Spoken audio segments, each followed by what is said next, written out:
নমস্কার বন্ধুরা, সবাইকে আমার চ্যানেলে স্বাগত জানাচ্ছি। গরম ভাতের সাথে কার না ভালো লাগে শাক ভাজা খেতে। চলুন আজকে তোমাদের সাথে আমি শেয়ার করি লাল ডাঁটা শাক ভাজা। প্রথমেই শাকগুলোকে ভালো করে কেটে ধুয়ে এরপর কড়াইয়ের মধ্যে তেল দিয়ে তাতে কালো জিরা, শুকনো লঙ্কা ফোড়ন দিয়ে এতে থেতো করা রসুন ও পেঁয়াজ কুচি দিয়ে ভালো করে ভাজতে হবে। ফোড়নটা একটু লাল করে ভেজে নেব।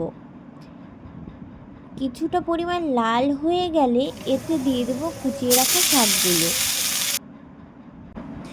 এর মধ্যে আমি দিয়ে দিচ্ছি 2টো কাঁচা লঙ্কা চেরা। আপনারা চাইলে ফোড়নের সময়ও কাঁচা লঙ্কা 2টো দিতে পারেন।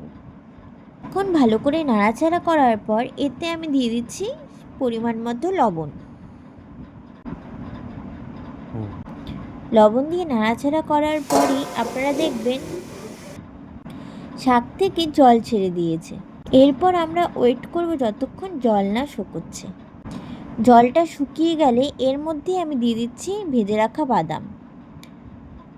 বাদামটা দিয়ে কিছুক্ষণ পরিমাণ নেড়ে ছেড়ে নিয়ে রেডি হয়ে গেল লাল ডাঁটা শাক ভাজা।